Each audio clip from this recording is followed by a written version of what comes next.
जय हिंद दोस्तों, teachers academy के लाइव क्लास में आप सबका स्वागत है। आप सभी लोग मैथ्स के क्लास से जुड़ जाइए। ठीक है, थोड़ा बहुत क्लासेस इधर लेट हो जा रही हैं, जान ही रहे मौसम थोड़ा चेंज हो रहा है। ठीक है, तो भाई प्रभाव सबके ऊपर पड़ा है।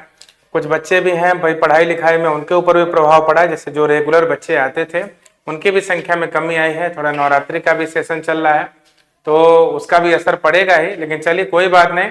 देखिए वही व्यक्ति सिलेक्शन लेता है ना जो चाहे किसी भी परिस्थिति में हो, चाहे वो ठंडी हो, गर्मी हो, बरसात हो, किसी भी तरह की कठिनाई हो, उसमें आदमी पढ़ता है, वही जाके आगे सिलेक्शन लेता है। ठीक है, जो इन थोड़ी थोड़ी बातों से घबरा जाएगा उसको कभी सिलेक्शन लेना संभव नहीं है। ठीक है, तो आप सभी लोग क्लास से जुड़ जाइए, क्लास शुरू करें। उससे पहले देखते हैं कौन कौन लोग क्लास से जुड़े हैं। अभी फिलहाल तो क्लास से कोई जुड़ा नहीं है। चलिए धीरे धीरे आप लोग आते रहेंगे, बढ़ते हैं क्वेश्चन की तरफ। ठीक है, तो देखिए यहाँ पे जैसा कि आपको बता दें कि मैथ्स क्लास चले रहा है थ्योरी वाला, और प्रैक्टिस भी है, तो थोड़ा बहुत चीजें इसमें समझाते हैं, प्रैक्टिस भी कराया जाता है।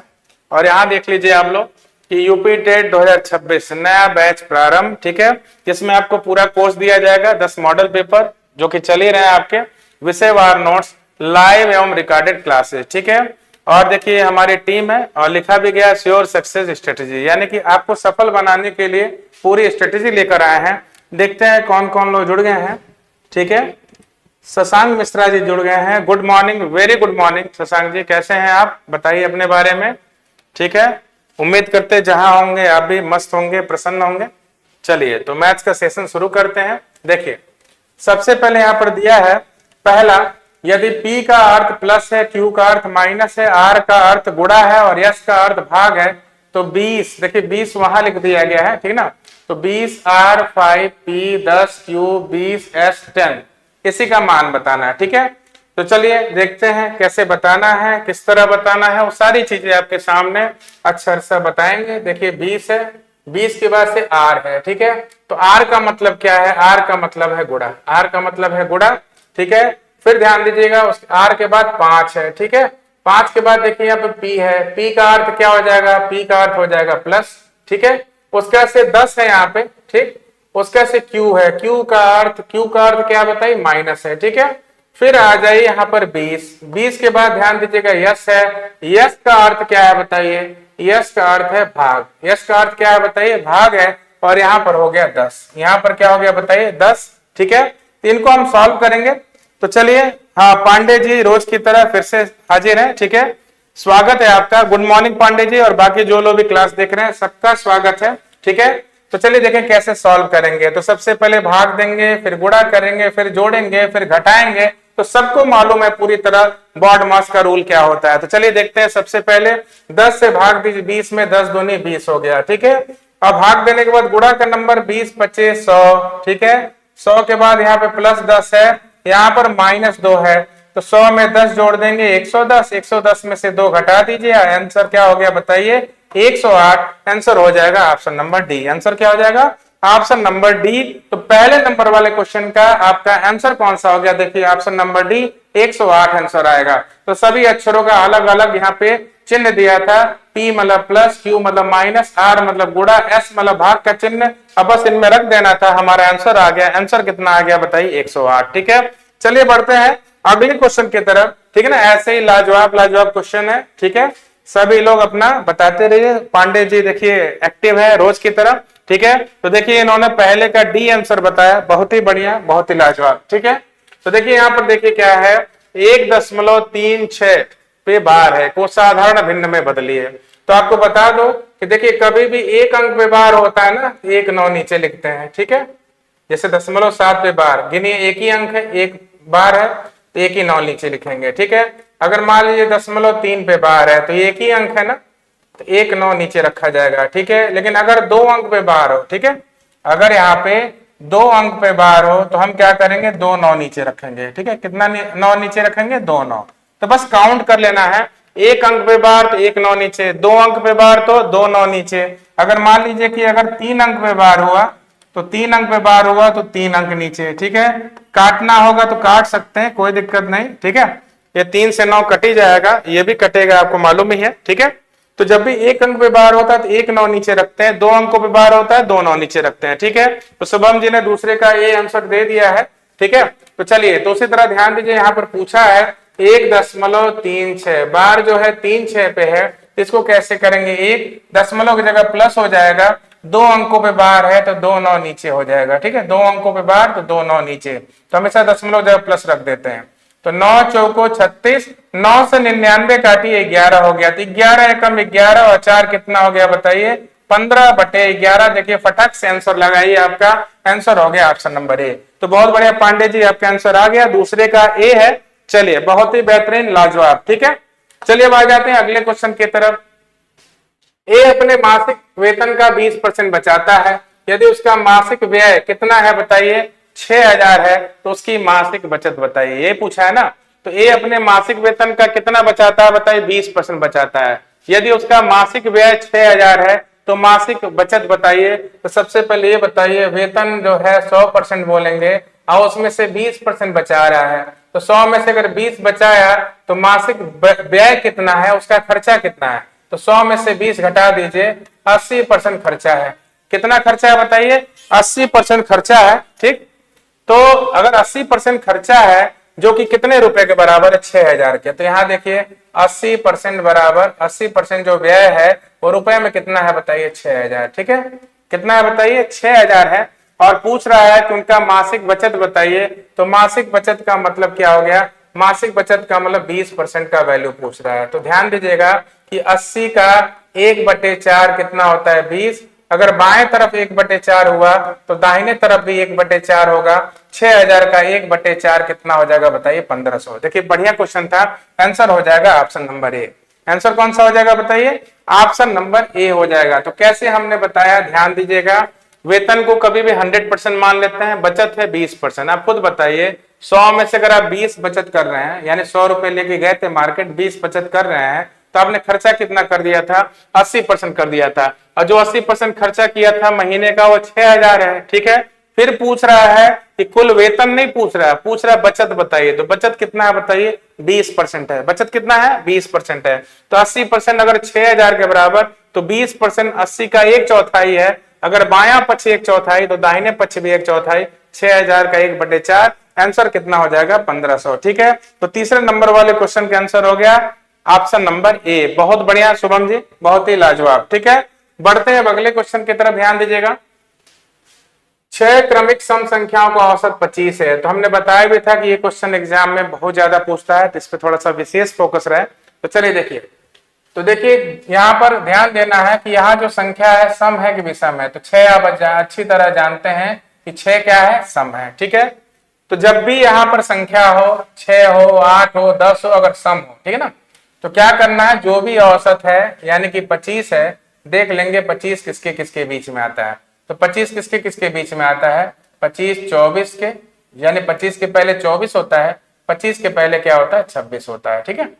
तो ये ध्यान दीजिए, यानी 25 को नहीं लिखना है। 25 तो भाई देखिए बोला कि वो सम संख्या होनी चाहिए, तो 25 तो विषम संख्या है ना।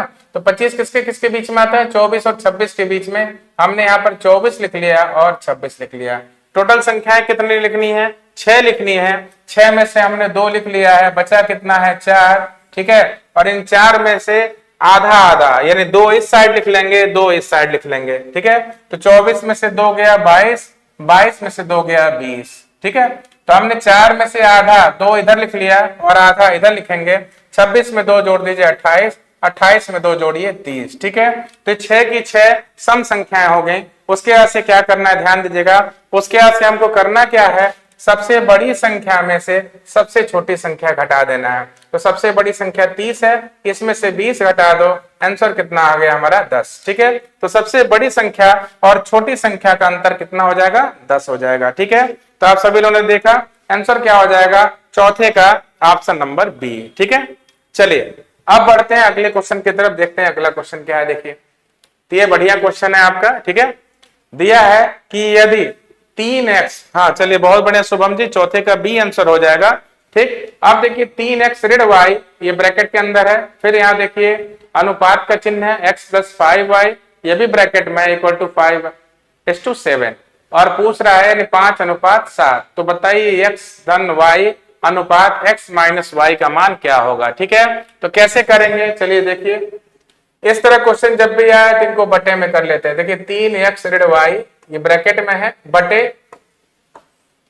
x प्लस 5y, ठीक, x प्लस 5y बराबर 5/7, ठीक है। तो तिर्यक गुणा करेंगे तो ध्यान दीजिए 7 उधर जाएगा और ये संख्या उधर जाएगी, तो 7 का 3 में गुणा करिए 7 तिरिके 21x, ठीक है। 7 का y में गुणा करिए 7y, ठीक है। फिर x का गुणा करिए 5 में 5x हो गया, फिर 5y का 5 में गुणा कितना हो गया 5×5 = 25y, ठीक है। अब देखिए 5x को उधर भेज दीजिए, 21x में से 5x गया कितना हुआ बताइए 16x, ठीक है। और ध्यान दीजिए -7y उधर जाएगा 25y में जुड़ेगा, यानी y के साथ जाएगा x के साथ, तो -7y है उधर जाएगा तो +7y, तो 25 में 7 जोड़िए कितना हो गया बताइए 32y, ठीक है। तो 16 एकम 16, 16 दूनी 32, तो y को उधर भेज दीजिए x/y और 1 को इधर भेज दीजिए, कितना हो गया बताइए, ये यहाँ 2 बचा है ना, तो 2/1 हो गया, तो x का मान 2 और y का मान 1 इसी में रख देना है। तो x का मान देखिए, x का मान 2 है, ठीक है, y का मान क्या है 1 है, ठीक। फिर अनुपात का चिन्ह, x का मान क्या है बताइए 2 है, y का मान 1 है, बस सॉल्व करके लिख दीजिए 2 और 1 3, 2 में से 1 गया 1, हमारे आंसर आ जाएगा 3:1। आंसर क्या आ गया 3:1। तो आप सभी ने देखा आंसर क्या होगा, तो शुभम जी ने आंसर दे दिया है, 5वें का आंसर है ऑप्शन नंबर सी। चलिए बहुत ही बेहतरीन, आप सभी लोग बढ़िया से समझ गए होंगे, ज्यादा कुछ बताने की जरूरत नहीं है, ठीक है। तो जो भी चीज आपको बताया जाए उसको कॉन्सेप्ट को आप आराम से समझते चलिए। तो आपने देखा इसको हमने बटे में रखा, इसको भी बटे में रखा, तिर्यक गुणा किया, x और y का वैल्यू निकाला और x के जगह x का मान 2, y के जगह y का मान 1 रखे तो अनुपात आ गया 3:1। तो 5वें नंबर वाले क्वेश्चन का आंसर हो गया ऑप्शन नंबर सी, ठीक है। चलिए बढ़ते हैं अगले क्वेश्चन की तरफ, देखते हैं अगला क्वेश्चन क्या है। तो अगला क्वेश्चन तो बहुत ही आसान है, देखिए 1715.271 में क्या पूछा है, 7 के स्थानीय मानों का अंतर बताइए, पूछ रहा है 7 के स्थानीय मानों का अंतर बताइए। तो ध्यान दीजिएगा इस 7 का स्थानीय मान क्या हो जाएगा बताइए 700, ठीक है। और इस 7 का स्थानीय मान ध्यान दीजिएगा, दशमलव और 7 के बीच में एक अंक है, तो दशमलव और 7 के बीच में अगर एक अंक है तो 1 0 आ जाएगा, ठीक है। तो देखिए यहाँ पर 1715.271 में 7 के स्थानीय मानों का अंतर पूछा है, ठीक है। तो इस 7 का स्थानीय मान कितना हो गया 700, देखिए इकाई दहाई सैकड़ा, 7 के बाद 2 अंक 2 0, और इस 7 का बताइए दशमलव 7 के बीच में एक अंक है तो 1 0, दोनों का अंतर पूछा है। तो चलिए देखते हैं कैसे करेंगे। तो देखिए 700.00 और इसमें से हमको 0.07 घटा देना है, 10 में से 7 गया 3, यहाँ पर 9, यहाँ पर 9, यहाँ पर 9, ये हो गया 6, आंसर हो गया 699.93, यानी कि छठे नंबर वाले क्वेश्चन का आंसर कौन सा हो गया बताइए ऑप्शन नंबर ए, ठीक है। तो यहाँ पर क्या पूछा था 7 के स्थानीय मानों का अंतर बताइए, तो स्थानीय मानों का अंतर हो गया 699.93, ठीक है। तो उम्मीद करते हैं सबको बढ़िया से समझ में आ गया होगा। हाँ बढ़िया पांडे जी, छठे का ये आंसर हो जाएगा, ठीक। बाकी लोग भी प्रयास करें करने का, ठीक है। बहुत ही सिंपल क्वेश्चन है, बहुत हार्ड भी नहीं है। यूपी टेट में इतना, आप प्राइमरी लेवल में तो जानते ही हैं कि प्राइमरी लेवल में आपका क्वेश्चन बहुत हार्ड भी नहीं आते हैं, ठीक है ना, और बहुत आसान भी नहीं कर सकते हैं, लेकिन आसान के करीब तो होता ही है, तो आप सभी लोग आराम से कर सकते हैं, ठीक है। तो देखिए भिन्नो 1/3, 1/3 को हम क्या बोलेंगे 0.33, भाग देके बदल सकते हैं आप, ठीक है ना। तो 1/3 को 0.33 बोल सकते हैं। 4/7 को देखिएगा तो 4 या 0, तो 7 बच्चे 35 और 7 7 49, ये हो गया। 2/5 को हम क्या बोलेंगे 2/5 को बोलेंगे 0.40, ठीक है। किस रूप में सेट करना है बताइए, आरोही क्रम में सेट करना है। तो आरोही क्रम में अगर करना है तो सबसे पहले सबसे छोटा होगा 1/3, आरोही मतलब बढ़ते क्रम, उससे बड़ा कौन होगा 2/5, ठीक है, 2/5 हो जाएगा, ठीक है। और 2/5 से बड़ा कौन होगा बताइए 4/7 होगा, कौन हो जाएगा 4/7। तो किस ऑप्शन में मिल रहा है, देखिए आरोही क्रम के लिए यही चिन्ह लगता है, इधर की ओर बढ़ते हुए दिखाना है, ठीक है। तो 1/3 से बड़ा 2/5 और 2/5 से बड़ा कौन हो गया बताइए 2/5 से बड़ा हो गया 4/7, हमारे आंसर हो गया ऑप्शन नंबर बी, ठीक है। आंसर कौन सा हो गया ऑप्शन नंबर बी हो गया, ठीक है। तो उम्मीद करते हैं आप सभी लोग अच्छी तरह समझ गए होंगे। तो आंसर क्या हुआ बताइए, आंसर हो गया 7वें का बी, 7वें का बी आंसर हो गया। चलिए अब बढ़ते हैं आगे, देखिए अगला क्वेश्चन भी बहुत मजेदार है, ठीक है। देखिए 5x धन 2 बड़ा है 3x प्लस y से, तो 5x धन 2 बड़ा है किससे, 3x प्लस 1 से, तो हम क्या करेंगे 3x को उधर भेजेंगे, 5x माइनस 3x, ठीक है। अब प्लस 2 को उधर भेज दिए तो माइनस 2 हो जाएगा, ठीक है। तो 5x में से 3x घटाइए, कितना हुआ 2x, और यहाँ पर हो गया -1, ठीक है। 2 को उधर भेज दीजिए, ठीक है, सॉरी यहाँ पे एक ही चिन्ह होगा, तो 2 उधर गया तो -1/2, ठीक है। तो x बड़ा है किससे, माइनस में 0.5 से, किससे बड़ा है बताइए, माइनस में 0.5 से। तो इसको हमने सॉल्व कर लिया, ठीक है। अब ध्यान देते हैं अगला, इस वाले समीकरण को हल करते हैं। तो देखिए यहाँ पे इसको हल करते हैं, तो 4 का x में गुणा 4x, 4 चौको कितना हो गया 16, ठीक है, -2, 3x माइनस 1, यही है। तो चलिए सॉल्व करते हैं इसको, तो 4x -16 में -2 जोड़ेंगे तो कितना हो गया, -18 हो गया। यहाँ देखिए 3x ऋण 1, ठीक। अब देखिए यहाँ पे 3x को उधर भेज दीजिए, तो 4x में से 3x गया, x हो गया, -18 जब उधर जाएगा तो +18 होगा, 18 ऋण 1, तो x, ठीक है। 18 में से 1 गया, कितना हो गया बताइए 17, ठीक है। तो देखिए इसको हम कैसे सेट करेंगे, ध्यान दीजिएगा, x जो है किससे बड़ा है, माइनस में 0.5 से क्या है बताइए बड़ा है, और किससे छोटा चाहे किसके बराबर है, 17 के, ठीक ना। तो 17 से छोटा भी हो सकता है, बराबर भी हो सकता है, ठीक है। तो 17 तो यहाँ पर ऑप्शन में है नहीं, ठीक है, 17 यहाँ पर ऑप्शन में नहीं है। तो यहाँ ध्यान दीजिएगा कि ऐसा कौन सा नंबर है जो 17 से छोटा होगा और 0.5 से, माइनस में 0.5 से क्या होगा, बड़ा होगा। तो हमारा आंसर आ जाएगा 16, ठीक है। क्यों आंसर आएगा 16, 18 क्यों नहीं हो सकता, क्योंकि बोला है कि 17 से कम चाहे 17 के बराबर होना चाहिए, ठीक है। अब -6, अच्छा -16 इसलिए नहीं हो सकता कि -6 चाहे -16 वो माइनस में 0.5 से भी छोटे हैं, तो वो हो ही नहीं सकता। तो हमारा आंसर कौन सा हो जाएगा, 8वें नंबर का हो गया ऑप्शन नंबर डी। चलिए बहुत बढ़िया पांडे जी, क्लियर हो गया आप सबको, ठीक। अब चलिए बढ़ते हैं अगले क्वेश्चन की तरफ, देखते हैं निम्नलिखित में से किसका परिकेंद्र बाहर स्थित होता है। तो निम्नलिखित में से किसका परिकेंद्र बाहर स्थित होता है, कितने लोग बताएंगे बताइए। तो परिकेंद्र किसको बोलते हैं, परिकेंद्र बोलते हैं हम, देखिए कोई त्रिभुज है, मान लीजिए न्यून कोण त्रिभुज, ठीक है, तो परिकेंद्र किसको बोलेंगे, ठीक है। तो परिकेंद्र का मतलब देखिए इसका हम क्या निकाल लेंगे, लंबार्धक, इस भुजा को जो आधा आधा बांटे, ये न्यून कोण त्रिभुज है, ध्यान दीजिएगा, इसका भी लंबार्धक यानी बीचों बीच में से काटे लंबार्धक लेंगे, ठीक है, इस पॉइंट पे दोनों काट रहे हैं, इसका भी लंबार्धक लिया। तो लंबार्धकों के जो कटान बिंदु है उन्हीं को परिकेंद्र बोलते हैं। तो न्यून कोण में कहाँ बनेगा, अंदर ही बनेगा, समकोण में भी कहाँ बनेगा, अंदर बनेगा, लेकिन अधिक कोण त्रिभुज में क्या होगा, परिकेंद्र बाहर स्थित होता है। अधिक कोण त्रिभुज में परिकेंद्र कहाँ स्थित होता है बताइए, बाहर स्थित होता है, ठीक है। चलिए अब आ जाते हैं अगले क्वेश्चन की तरफ, देखते हैं अगला क्वेश्चन क्या हो जाएगा। देखिए 10 है, 12 है, 13 है, 16 है, x है, 20 है, 25 है और 30 है, की माध्यिका 18 है, तो x का मान बताना है, ठीक है। तो माध्यिका तो आप अच्छी तरह जानते हैं माध्यिका किसको कहते हैं। तो चलिए ध्यान दीजिएगा, तो जब भी माध्यिका अगर दिया हो और वैसे नॉर्मली संख्या दी होती तो आरोही क्रम में सेट करना पड़ता है, ठीक है। लेकिन यहाँ पर हमको क्या निकालना है, हमको x का मान निकालना है।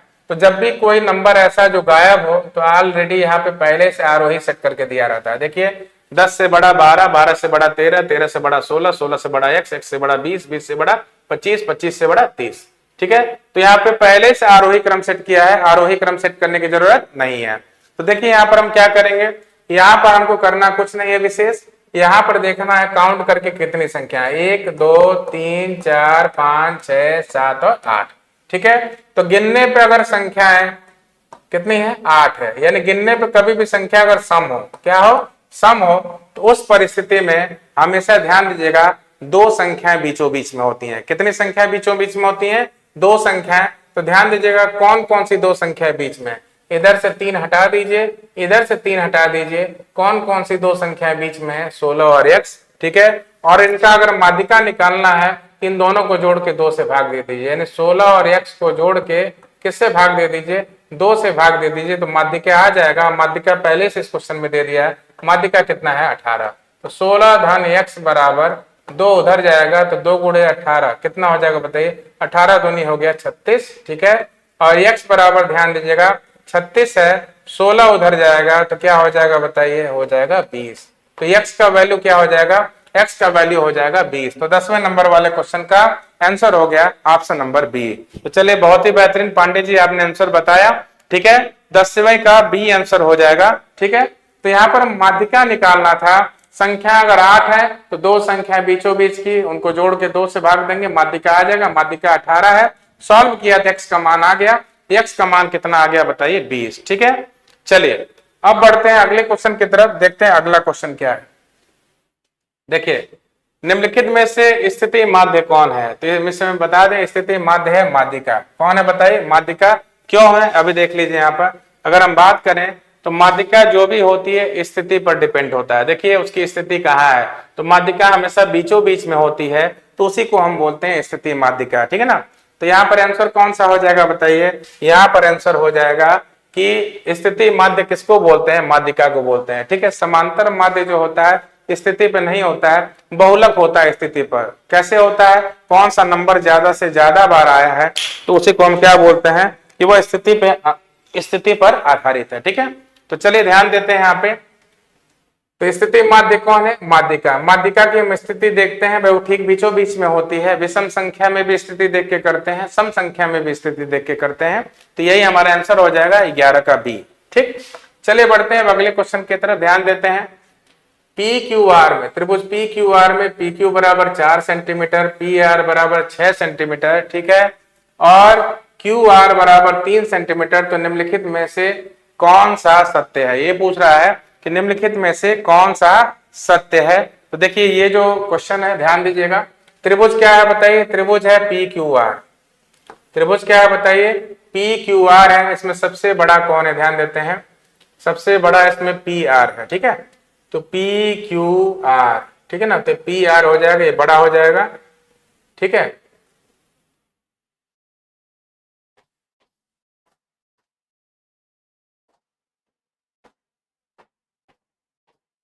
ठीक, देखिए तो देखिए यहाँ पे पी क्यू और कौन है बताइए, आर, ठीक है। तो देखिए यहाँ पे पी क्यू बराबर कितना है, पी क्यू बराबर 4 सेंटीमीटर।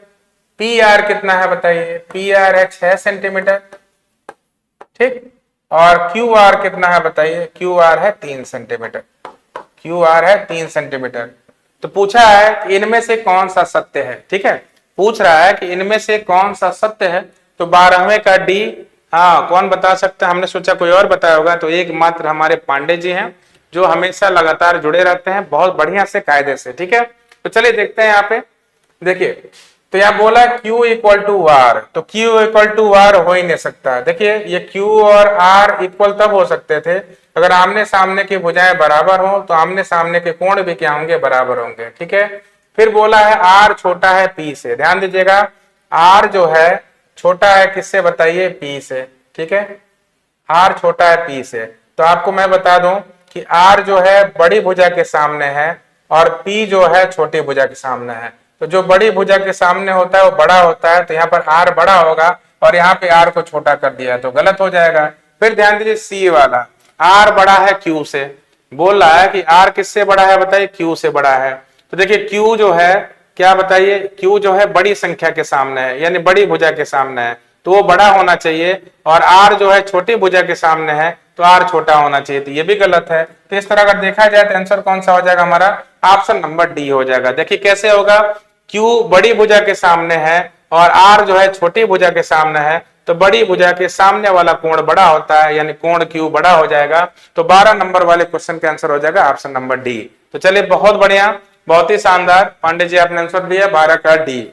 चलिए बढ़ते हैं अगले क्वेश्चन की तरफ, ध्यान देते हैं कि रुपए 10,000 की राशि प्रति वर्ष चक्रवृद्धि ब्याज की किस दर से 2 वर्षों में कितना 11,881 हो जाएगी, ठीक है। तो 13%, 27%, 18% और कितना बताइए 9%, यही है। तो देखिए कैसे करेंगे इस क्वेश्चन को, ध्यान दीजिएगा। सबसे पहले ध्यान दीजिए कि राशि है 10,000 की, राशि कितना है बताइए, 10,000 की राशि है, ठीक है।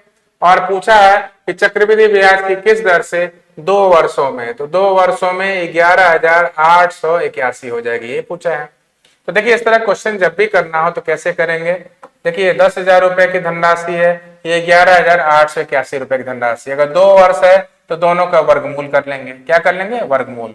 अगर 3 वर्ष होता है तो दोनों का घनमूल कर लेते, तो यहाँ 2 वर्ष है तो दोनों का हम वर्गमूल कर लेंगे। तो 10,000 किसका वर्ग होता है? 100 का। ये किसका वर्ग होता है? 109 का। ठीक है ना। कैसे होता है 109 का? देखिए 109 का अगर वर्ग करना है तो वर्ग करने का तरीका होता है 109 100 से कितना ज्यादा है? 9 ज्यादा है, तो 9 का वर्ग 81, और 109 में 9 जोड़ लीजिए, कितना हो गया बताइए? 118। ठीक है। तो जिसको ये वर्ग वगैरह याद है वैसे सीधे बता देगा किसका ये है। ठीक ना। तो इसलिए आपको अपना कैलकुलेशन बेहतर करना पड़ेगा। ठीक। तो चलिए ध्यान देते हैं, ये 100 का वर्ग है, ये 109 का वर्ग है। ठीक है। ये मूलधन हो गया, ये मिश्रधन हो गया। ठीक है। ये जो वर्गमूल करने के बाद आता है 1 वर्ष का होता है। तो ध्यान दीजिएगा कि 1 वर्ष में ये 109 रुपया हो गया। तो बताइए 100 रुपये से अगर 109 रुपया हो गया है तो ब्याज कितना बढ़ा है? बताइए 9 रुपया ब्याज बढ़ा है। ठीक है। और 9 रुपया जो ब्याज बढ़ा है बताइए किस मूलधन पे बढ़ा है? 100 पे। और ये बताइए दर निकालना है तो तुलना आप किससे करेंगे? 100 से करेंगे। तो 100 से 100 कट गया, आंसर कितना आ जाएगा? बताइए 9%। आंसर कितना आ जाएगा? 9% हो जाएगा। तो 13 नंबर वाले क्वेश्चन का आंसर हो गया ऑप्शन नंबर डी। कौन सा आंसर हो जाएगा बताइए? ऑप्शन नंबर डी हो जाएगा।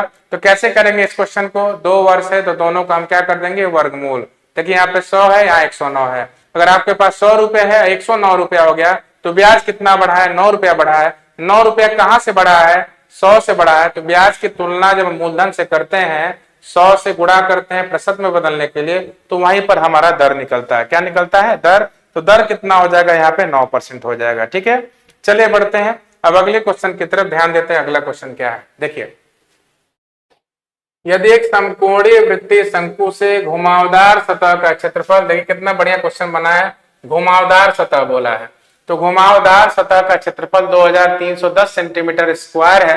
ठीक है। और क्या है यहाँ पे? इसकी तिरछी ऊंचाई 35 सेंटीमीटर है। तो इसके कुल सतह का क्षेत्रफल क्या होगा? ये पूछ रहा है, इसके कुल सतह का क्षेत्रफल क्या होगा?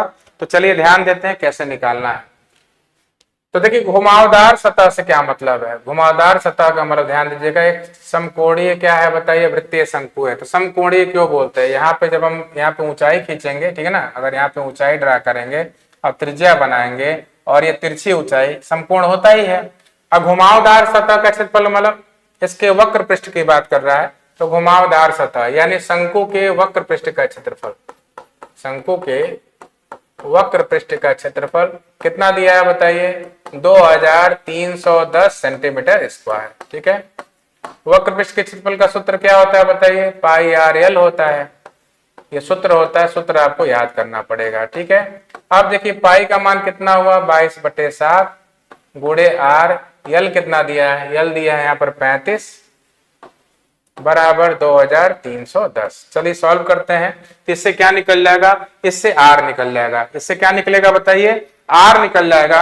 तो चलिए सॉल्व करते हैं। सबसे पहले देखिए, तो 7 पचे कितना हो गया बताइए? 35। ठीक है। 5 से इसको काटते हैं। देखिए 5 से काटेंगे तो 5 चौको कितना हो गया बताइए? 5 चौको हो गया यहाँ पे 20, 5 छके 30, अब 5 दूनी 10। ठीक है। फिर 22 से कट जाएगा ये, देखिए 22 दूनी 44, 22 से कम 22। तो आर बराबर कितना आ गया बताइए? आर बराबर आ गया 21 सेंटीमीटर, त्रिज्या आ गया 21 सेंटीमीटर। ठीक है। अब क्या निकालना है? इनके कुल सतह का क्षेत्रफल। क्या निकालना है?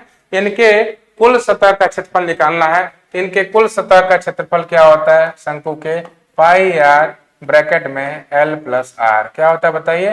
पाई आर ब्रैकेट में क्या होता है? एल प्लस आर, यानी कुल सतह का मतलब संपूर्ण पृष्ठ का क्षेत्रफल। ठीक है। तो पाई का मान क्या हो जाएगा बताइए? 22/7 हो जाएगा। आर की जगह कितना है बताइए? 21 है। और यल प्लस आर, यल कितना है बताइए? तिरछी ऊंचाई को यल बोलते हैं। तिरछी ऊंचाई क्या बोलते हैं? यल। यल 35 है। ठीक है। यल कितना है बताइए? 35 है। धन आर, आर कितना है बताइए? आर है 21। ठीक है। तो चलिए इसको सॉल्व करते हैं। तो 22/7 गुणे 21 और 35 में 21 जोड़ दो, 5 1 6, 3 2 5। ठीक है। तो देखिए यहाँ पे 7/8 कितना हो गया बताइए? 56। 22 में 8 से गुणा, तो 8 दूनी 16, 8 दूनी 16 और 1 17। और इसमें किससे गुणा करना बताइए? 21 से। किससे गुणा करना? 21 से। तो 22 8, तो 8 दूनी 16, 8 दूनी 16, 1 17, 21 से गुणा करना है। तो 21 छक्के 126, 12 हासिल, 21 सत्ते 147। ठीक है। तो 7 2 9, 4 1 5, 1 9, 15 हासिल हो गया। ठीक है। 21 से कम 21, 21 में 15 जोड़ लीजिए, 5 1 6, 2 1 3। 3696, ठीक है ना। कितना होगा बताइए, 3696 सेंटीमीटर स्क्वायर। तो यानी 14 नंबर वाले क्वेश्चन का आंसर कौन सा हो गया बताइए, ऑप्शन नंबर ए, ठीक है। तो चलिए सभी लोग समझ गए होंगे, पांडे जी ने आंसर भी दे दिया। क्या आंसर दिया बताइए, 14 का ए, ठीक है। तो आप सभी लोग को क्लियर होगा। तो यहाँ पर देखिए पहले पूछा था कि वक्र पृष्ठ का क्षेत्रफल, तो ध्यान दीजिएगा कि जो तिरछी ऊंचाई होती है वो कितना है बताइए, 35 सेंटीमीटर। इसी को हम यल बोलते हैं, इसे क्या बोलते हैं, इसी को यल बोला जाता है, ठीक है। आइए देखिए त्रिज्या है, त्रिज्या कितना है बताइए, त्रिज्या निकाला गया है, त्रिज्या निकाले हैं, तो निकाले हैं तो कितना है बताइए, 21 सेंटीमीटर, ठीक है। तो उम्मीद करते हैं आप सभी लोग को समझ में आ गया होगा, ठीक है। तो यहाँ पर आंसर क्या है बताइए, 14 का ए। अब बढ़ते हैं अगले क्वेश्चन की तरफ, देखते हैं अगला क्वेश्चन क्या है। देखिए यदि 10 व्यक्ति 9 घंटे रोज काम करके एक काम को 20 दिन में पूरा कर सकते हैं, तो कितने दिनों में 25 व्यक्ति 6 घंटे रोज काम करके उस काम को पूरा करेंगे। तो 15 नंबर वाले क्वेश्चन को सॉल्व करना है। तो सबसे पहले ध्यान दीजिएगा कि 10 व्यक्ति यानी कि जो व्यक्ति होते हैं वो ऊपर, कितने घंटे काम करते हैं वो भी बगल में, कितने दिन काम करते हैं वो भी बगल में, ठीक है। और एक काम करते हैं तो एक काम को दिखाने की जरूरत नहीं है। तो पूछा है कितने दिनों में 25 व्यक्ति, तो व्यक्ति 25 हैं, उनके द्वारा लिया गया घंटा उन्हीं के बगल में, उनके द्वारा लिए गए समय दिनों की संख्या वो भी बगल में। तो मान लेते हैं x दिन है, मान लेते हैं क्या है, x दिन है। तो चलिए इसको हम सॉल्व करते हैं। सॉल्व करेंगे तो देखिए सबसे पहले यहाँ पे हम करते क्या है, तो 3 दूनी 6, 3 तरीके 9, ठीक है। अब देखिए 2 से हमने किसको काट दिया, 2 से काट दिया 10 को, 2 पचे 10, ठीक है। तो 5 पचे 25, 5 चौको 20, और फिर 5 से 5 काट दो, 5 से 5 कट गया तो 3 चौको 12, तो x बराबर क्या हो गया 12। तो कितने दिनों में वो काम हो जाएगा बताइए, 12 दिनों में वो काम हो जाएगा। हमारा आंसर हो जाएगा ऑप्शन नंबर सी, ठीक है। आंसर क्या हो जाएगा बताइए, ऑप्शन नंबर सी हो जाएगा, ठीक। तो उम्मीद करते हैं आप सभी लोग को समझ में आ गया होगा बढ़िया से। चलिए अब आ जाते हैं अगले क्वेश्चन की तरफ, देखते हैं अगला क्वेश्चन क्या है। देखिए एक व्यक्ति ने, यहां पर ध्यान दीजिएगा, एक व्यक्ति ने अपना घोड़ा रुपए 660 में बेचा और उसे 12% हानि हुई। तो घोड़े का आरंभ में क्रय मूल्य क्या था, ये पूछ रहा है कि आरंभ में क्रय मूल्य क्या था। चलिए ये क्वेश्चन तो बहुत ही आसान है, देखते हैं कितने लोग आंसर देते हैं इसका। ये क्वेश्चन छोड़ते हैं आप लोगों के जिम्मे, ठीक है। अरे कुछ आप लोग अपने भी तो करिए, सब हम ही कराते रहेंगे तो भाई एग्जाम में हमको नहीं बैठना है, ठीक है। और बस एक ही शख्स तो जिम्मा लिया नहीं है, ठीक है, पांडे जी बस बताए जा रहे हैं, बाकी सभी लोग भी ट्राई करिए इसका। तो क्या आंसर होगा बताइए, इसका आंसर बताइए। एक व्यक्ति ने अपना घोड़ा रुपए 660 में बेचा, ठीक है, उसके से क्या हो गया बताइए, उसे 12% की हानि हुई। तो घोड़े का आरंभ में क्रय मूल्य होगा, यही बताना है।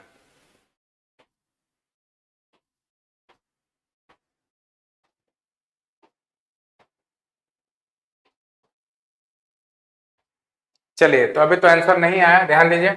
एक व्यक्ति ने अपना घोड़ा 660 रुपए में बेचा और उसे 12% की हानि हुई। मतलब ये कि अगर क्रय मूल्य 100 है, ठीक है, और आप पक्का 88% दाम लगा के बेचे होंगे, इसीलिए आपको 12% की हानि हुई। यानी जो 660 रुपए में बेचे हैं वो 88% के बराबर हुआ। किसके बराबर हुआ बताइए, 88% के बराबर हुआ। यानी 88% दाम लगा के 660 रुपए में बेचा। तो घोड़े का आरंभ में क्रय मूल्य क्या होगा ये पूछा जा रहा है। तो आरंभ में क्रय मूल्य यानी 100% का मान पूछा जा रहा है, ठीक है। किसका मान पूछा जा रहा है बताइए, 100% का, ठीक है। तो 15 का सी आंसर दिया है, 15 का सी, हाँ ठीक है, बहुत बढ़िया। और कौन हो सकता है भाई, हमारे पांडे जी हो सकते हैं, पांडे जी आंसर दिए हैं 15 का सी। चलिए बाकी लोग भी आंसर दे सकते हैं, लेकिन बाकी लोग पता नहीं कहाँ किस मोह माया में है। चलिए देखते हैं। तो 88% बराबर 660, तो 100% का वैल्यू बताना है। तो सबसे पहले ध्यान दीजिएगा, इसको हम 22 से काट सकते हैं, 22 चौको 88, अब 22 तिहाई 66, यानी 30 हो गया, ठीक है। अब ध्यान दीजिए, अगर हमको 4% को 100% बनाना है तो गुणा किससे करना होगा बताइए, 25 से। किससे गुणा करना होगा, 25 से। तो कहने का मतलब यह है कि बाएं तरफ अगर 25 से गुणा कर रहे हैं तो दाईं तरफ भी 25 से गुणा करेंगे। तो 25 तिहाई कितना हो गया बताइए, 75, और एक 0। तो ये बताइए घोड़े का आरंभ में क्रय मूल्य क्या होगा बताइए, 750 रुपया, ठीक है। तो 16 नंबर वाले क्वेश्चन का आंसर क्या हो गया? 16 नंबर वाले क्वेश्चन का आंसर हो गया ऑप्शन नंबर सी। ठीक है, तो 12% अगर हानि पर बेच रहे हैं, मतलब ये हुआ 88% दाम ला के बेचे। कितने में बेचे? 660 में। ठीक है, तो चलिए हमारे पांडे जी क्या आंसर लाए हैं भाई? 16 का सी लाया है, सॉरी हाँ सही है, 16 का सी। 15 का भी सी था, 16 का भी सी है। ठीक है, तो 16 का सी आंसर आया है, बहुत ही बेहतरीन। ठीक, अब बढ़ते हैं अगले क्वेश्चन की तरफ, देखते हैं अगला क्वेश्चन क्या है। हाँ, ये क्वेश्चन जो है ये मजेदार क्वेश्चन है, ध्यान देते हैं। यदि ए बी सी डी एक आयत हो, तो चलिए बनाते हैं इसको, ध्यान दीजिएगा।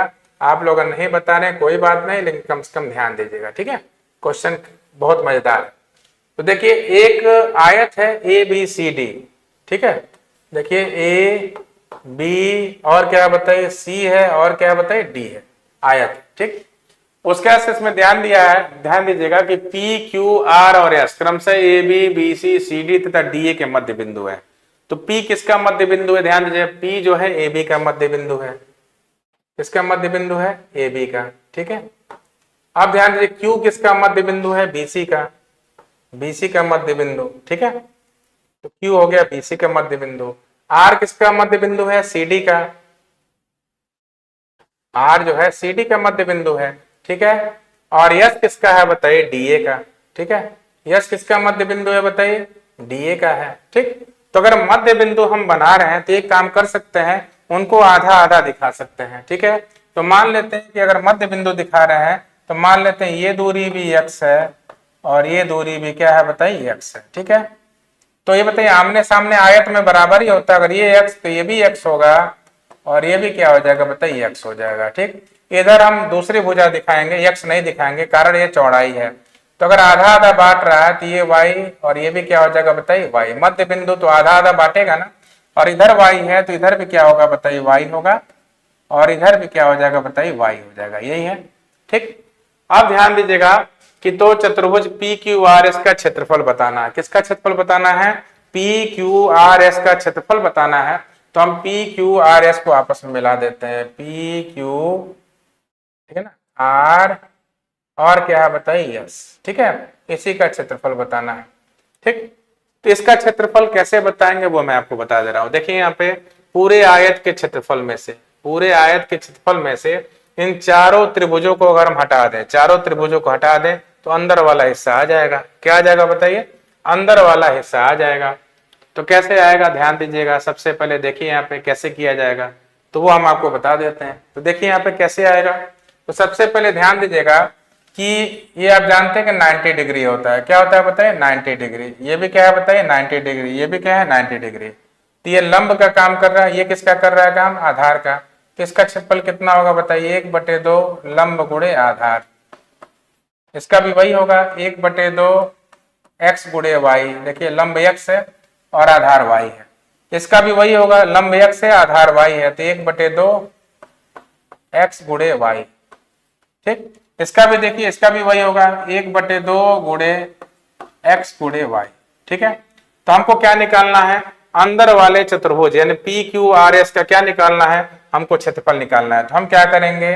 पी क्यू आर एस का, यानी कि चतुर्भुज जो है, चतुर्भुज पी क्यू आर एस का क्षेत्रफल बराबर हम करेंगे क्या? यहाँ पे, यहाँ पर करेंगे आयत का क्षेत्रफल, आयत का क्षेत्रफल माइनस कितने त्रिभुज हटाने हैं? -4 त्रिभुज का क्षेत्रफल। ठीक है, तो आयत का क्षेत्रफल ध्यान दीजिएगा। तो आयत की लंबाई कितनी है? x और x। कितना x है बताइए? 2x है। चौड़ाई कितनी है? y और y कितना है? 2y है। -4 गुणे, और एक त्रिभुज किस साइज का है बताइए? प्रत्येक त्रिभुज बराबर ही है, तो इनमें से कोई भी एक रख दो। 1/2 गुणे x गुणे y, यही है। ठीक, तो चलिए यहां पर हम करते क्या है? 2 दूनी 4, 4xy माइनस, ठीक है, हो गया 4xy। ठीक है, और यहाँ ध्यान दीजिएगा 2 से हमने काट दिया 4 को, 2 दूनी कितना हो गया बताइए? 4, तो ये हो गया 2xy।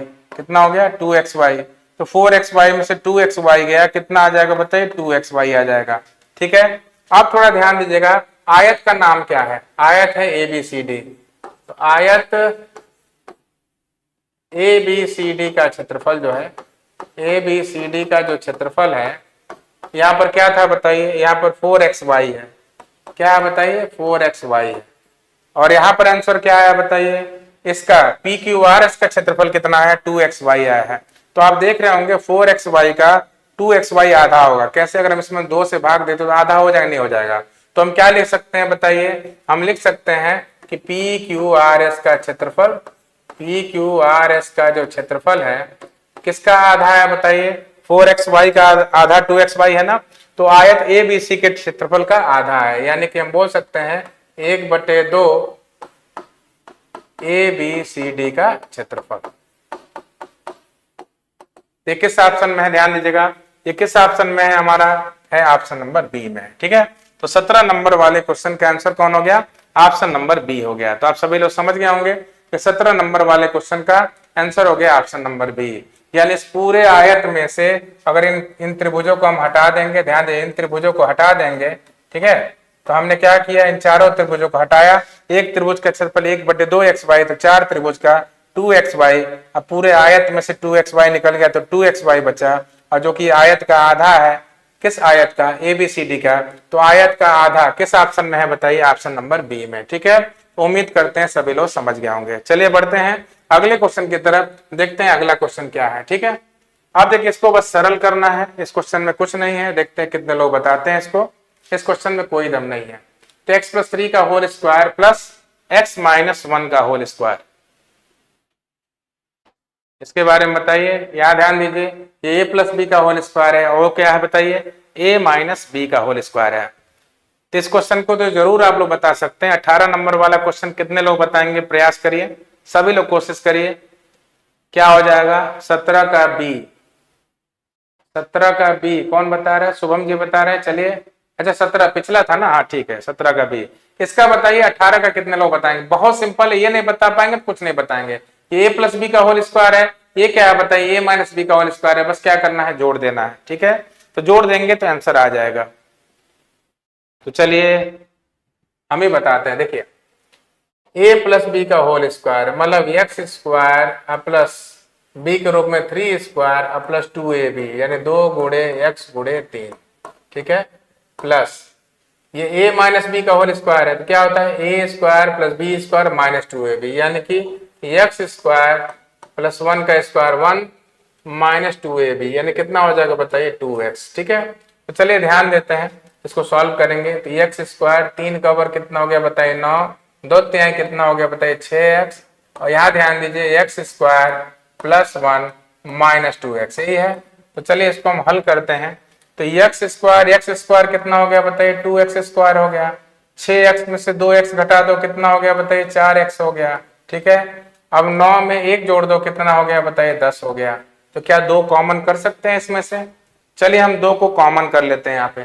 तो हम 2 को अगर कॉमन करेंगे तो क्या होगा x², ठीक है, 2 दूनी 4, ये 2x हो गया, और 2 बचे कितना हो गया 10 हो गया। तो ये किस ऑप्शन में मिल रहा है बताइए आप सभी लोग, 18 नंबर का। अभी तक फिलहाल किसी का आंसर नहीं आया है, तो देखिए 18 नंबर का जो आंसर है 2 × x² प्लस 2x प्लस 5 किस नंबर वाले ऑप्शन में है, तो ये हमारा है ऑप्शन नंबर बी। देखिए 2 बाहर है, x² प्लस 2x प्लस 5, तो 18 नंबर वाले क्वेश्चन का आंसर कौन सा हो गया, ऑप्शन नंबर बी। चलिए बढ़ते हैं अब अगले क्वेश्चन की तरफ, देखते हैं अगला क्वेश्चन क्या है। देखिए ये भी बेहतरीन क्वेश्चन है, और इसमें घनमूल करके पहले दे दिया है। तो 1,75,616 का घनमूल 56 है, तो 175.616 का घनमूल प्लस 0.17561 का घनमूल प्लस 0.000175616 का क्या बताना है, घनमूल का मान क्या होगा। ठीक है, तो यही क्वेश्चन है, बहुत ही मजेदार क्वेश्चन है, ध्यान दीजिएगा। ठीक है, तो सबसे पहले ध्यान दीजिएगा कि घनमूल करके दे दिया है। ठीक है, तो अभी हमको दशमलव नहीं देखना है, दशमलव को नहीं देखना है, हमको बस देखना है सबके अंदर यही संख्या है कि नहीं है। 1,75,616 यहाँ भी है, यहाँ भी है, यहाँ भी है, दशमलव नहीं देखना है, जीरो नहीं देखना है। तो बताइए सबका घनमूल करना है, तो 56 आएगा, यहाँ भी 56 आएगा, दशमलव अभी बाद में लगाएंगे। ठीक है, यहाँ भी 56 आएगा, क्योंकि संख्या वही है, साफ साफ बोला उसका घनमूल है। ठीक है, यहाँ भी क्या आएगा बताइए 56 आएगा। अब ध्यान दीजिए दशमलव कैसे लगाते हैं वो बता रहे हैं। घनमूल में ध्यान दीजिएगा, अगर रूट के अंदर 3 अंक बाद दशमलव है ठीक है ना। तो हम 3 में 3 से भाग दे देंगे, क्यों भाग देंगे, यहाँ घात कितना है 3 है, तो 3 से 3 कटा, दशमलव एक स्थान बाद लगेगा या एक स्थान बाद हो गया। ठीक है, यहाँ दशमलव बताइए 1 2 3 4 5 है, 6 है, घात 3 है, 3 से भाग दीजिए, 3 दूनी 6, दशमलव 2 स्थान बाद लगेगा। ठीक है, अब ध्यान दीजिए यहाँ दशमलव 1 2 3 4 5 6 7 8 9, 9 है ना, तो 9 में आप 3 से भाग दीजिए, तो 3 तरीके कितना हो गया बताइए 9, यानी दशमलव 3 स्थान बाद लगेगा। ये 3 स्थान है नहीं, तो 3 स्थान बनाने के लिए 0 बढ़ा लेंगे। अब इनको जोड़ दीजिए, 5.6 5.6 और ध्यान दीजिए 0.056, ये है ना, तो जोड़ना है, जोड़िए 6 6 5 11 का 1 हासिल 1, 6 5 11 का 12 का 2 हासिल 1 5 1 6, आंसर कितना आ गया बताइए 6.216। ठीक है, तो चलिए एक बार जोड़ लेते हैं, 6 6 5 11 का 1 हासिल 1, 6 1 7 5 12 का 2 हासिल 1 5 1 6, तो आंसर कितना आ गया बताइए, आंसर आ गया यहाँ पे 6.216। तो 19 नंबर वाले क्वेश्चन का आंसर कौन सा हो गया, ऑप्शन नंबर बी। ठीक है, तो देखिए कितना बेहतरीन क्वेश्चन था, बस ध्यान देना था करना कैसे। छोटे छोटे जो ट्रिक्स बताए, घात से भाग दे दो तो पता चल जाएगा कितने अंक बाद दशमलव लगाना है, तो जितने अंकों बाद दशमलव, अगर 3 अंक बाद दशमलव है 3 से भाग दीजिए, 1 स्थान बाद दशमलव लगाना है। अगर 6 अंक बाद दशमलव है तो घात से भाग दे दो, 2 अंक बाद दशमलव लगाना है। अगर 9 अंक बाद दशमलव है 3 से भाग दो, दशमलव 3 स्थान बाद लगाना है। तो ये कॉन्सेप्ट हर जगह चलता है। ठीक है, अब चलिए बढ़ते हैं अगले क्वेश्चन की तरफ, देखते हैं अगला क्वेश्चन क्या है। ठीक, देखिए किसी कमरे में वायु का आयतन 204 मीटर क्यूब है, कमरे की ऊंचाई 6 मीटर है, कमरे के फर्श का क्षेत्रफल बताना है। क्या बताना है, कमरे के फर्श का क्षेत्रफल बताना है। तो बहुत बढ़िया पांडे जी, आपने 19 का बी बताया है। ठीक है, तो कमरे में वायु का आयतन यानी कि आयतन दिया हुआ है। ठीक है, तो आयतन का सूत्र क्या होता है बताइए, आयतन का सूत्र होता है लंबाई गुणे चौड़ाई गुणे ऊंचाई, बराबर कितना है 204 मीटर क्यूब। ठीक है, और कमरे के फर्श का क्षेत्रफल क्या होता है बताइए, कमरे के फर्श का क्षेत्रफल क्या हो जाएगा बताइए, तो कमरे के फर्श का क्षेत्रफल हो जाएगा लंबाई गुणे चौड़ाई। क्या हो जाएगा, लंबाई गुणे चौड़ाई। तो हमको इस क्वेश्चन में निकालना क्या है, हमको इस क्वेश्चन में कमरे के फर्श का क्षेत्रफल निकालना है, यानी हमको L इंटू बी निकालना है। क्या निकालना है बताइए, L इंटू बी निकालना है। तो कैसे निकलेगा ध्यान दीजिएगा, ये बताइए आयतन दे दिया है 204 मीटर क्यूब, आयतन कैसे आता है, लंबाई चौड़ाई ऊंचाई का गुणा करने पे, ऊंचाई 6 है तो क्या करेंगे L गुणे बी, एच के जगह हम 6 रख देंगे। ठीक है, 204 मीटर क्यूब है। ठीक है, तो चलिए हम 6 से काटते हैं इसको, देखिए 6 3 18, 6 चौको 24। ठीक है, यानी L इंटू बी बराबर कितना आया बताइए 34 मीटर स्क्वायर। स्क्वायर में क्यों आएगा, देखिए पहले 3 डायमेंशनल था, अब 2 डायमेंशनल है, तो आंसर किस में आएगा बताइए, स्क्वायर में आएगा। तो कमरे के फर्श का क्षेत्रफल आ गया, कितना आ गया बताइए 34 मीटर स्क्वायर। ठीक है, तो 20वें नंबर वाले क्वेश्चन का आंसर हो गया ऑप्शन नंबर डी।